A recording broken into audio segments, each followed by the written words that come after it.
Eu sou Luciano Aires e a partir de agora você está frente a frente com a Justiça, um programa da APAMAGES, Associação Paulista de Magistrados, que tem por objetivo aproximar o cidadão do Poder Judiciário. E o programa de hoje é especial. Ele aborda um órgão novo e muito importante, não apenas para a estruturação da Justiça, mas também para a sociedade.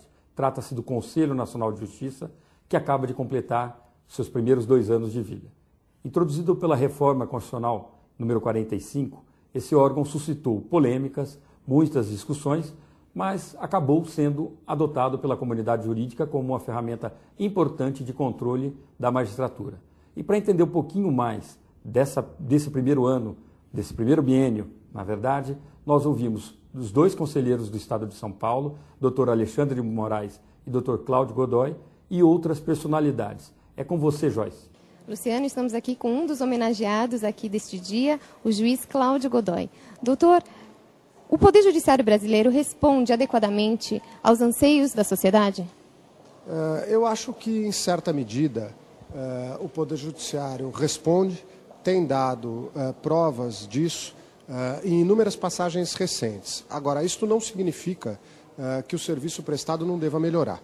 Deve melhorar, tem se procurado a rigor um caminho de maior eficiência e, sobretudo, de maior presteza na atividade judicional. A primeira gestão do CNJ, o senhor esteve presente juntamente com Alexandre de Moraes, promotor de justiça, enfrentou diversos atritos com alguns pontos da sociedade, até mesmo do próprio Poder Judiciário. Como esses atritos foram solucionados e quais foram os maiores desafios enfrentados? Eu acho que, na verdade, essa primeira gestão, a primeira composição do CNJ, tinha uma tarefa importante que era de afirmação de um órgão novo sobre cujos caminhos nada se sabia. Essa foi a razão e este o foco principal de alguns desconfortos, eu diria, que foram sendo superados à medida em que o trabalho foi sendo desenvolvido. Percebeu-se que o CNJ pretendia ser muito mais um órgão de interlocução do que um órgão de invasão das escolhas de cada unidade do Judiciário. E quais são os grandes desafios ainda a serem enfrentados por este órgão? Eu acho que o CNJ tem ainda um desafio grande, que é esta procura por um judiciário mais ágil, por um judiciário mais próximo, por uma estrutura que atenda melhor aos anseios do usuário, da população. Em relação à segunda composição, com o desembargador Rui Stocco e o promotor de justiça Felipe Locke, qual a opinião do senhor sobre essa segunda gestão? Eu acho, em primeiro lugar, que essa alteração da composição é sempre muito salutar, porque permite que novas experiências pessoais sejam levadas ao Conselho. Quanto aos 2 novos componentes que são daqui de São Paulo, conheço ambos e posso atestar que prestarão um grande serviço ao CNJ.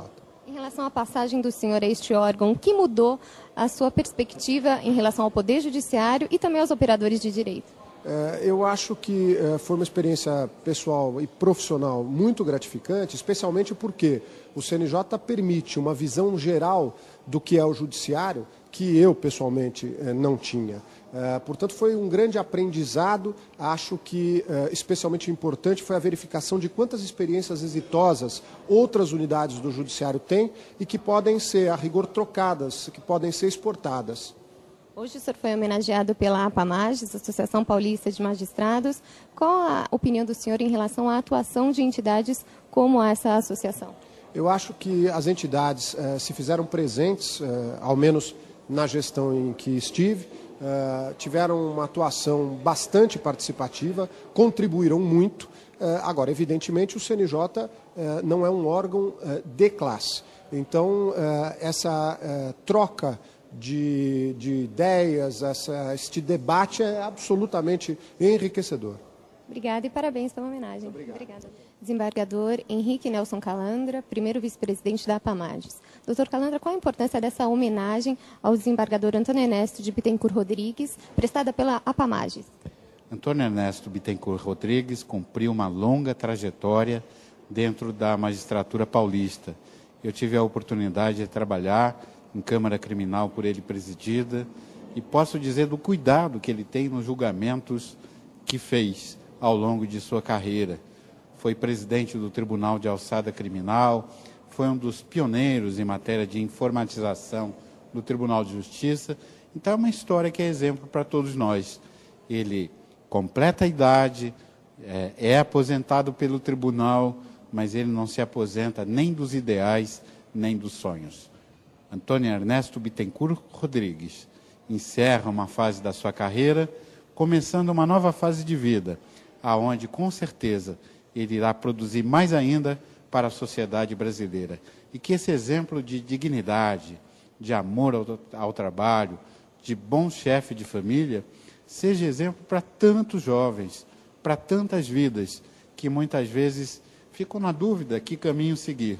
O caminho é o trabalho, a dedicação e a justiça. Os outros dois homenageados, Dr. Alexandre de Moraes e Dr. Cláudio Godoy, também homenageados hoje aqui pela APAMAGES. Em relação ao CNJ, qual a importância deste órgão que no seu início sofreu tanta convergência em relação aos vários pontos da sociedade e até do próprio Poder Judiciário? Num tribunal, quando nós julgamos num tribunal, nós temos sempre os nossos pares, todos eles habituados a julgar. No Conselho Nacional de Justiça, um órgão de competência administrativa, quando ele foi instalado, havia uma dificuldade muito grande, porque os integrantes daquele conselho não estavam habituados a julgamentos coletivos.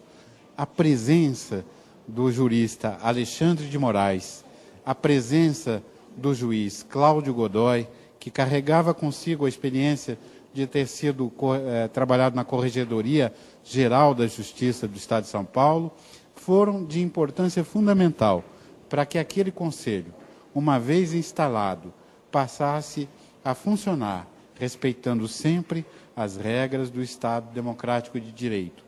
A nota e a voz de cada um desses conselheiros foi que deu consistência às manifestações do Conselho Nacional de Justiça, para que ele, mais do que corrigir erros, procurasse atuar como um órgão de planejamento de futuro, de investimento num futuro diferente, uma justiça mais ágil, mais transparente para o nosso país.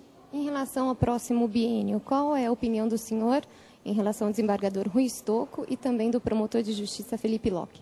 São dois grandes juristas brasileiros, verdadeiros patrimônios culturais da nossa nação. São profissionais nos quais a sociedade muito investiu. Não é? São um do lado do Ministério Público, Rui Stocco pela magistratura. Eu tenho a certeza que eles vão, nos seus pronunciamentos, procurar dar a nota característica que deve ter no Conselho Nacional de Justiça, que deve caminhar cada vez mais para o aperfeiçoamento do Judiciário em matéria de controle administrativo.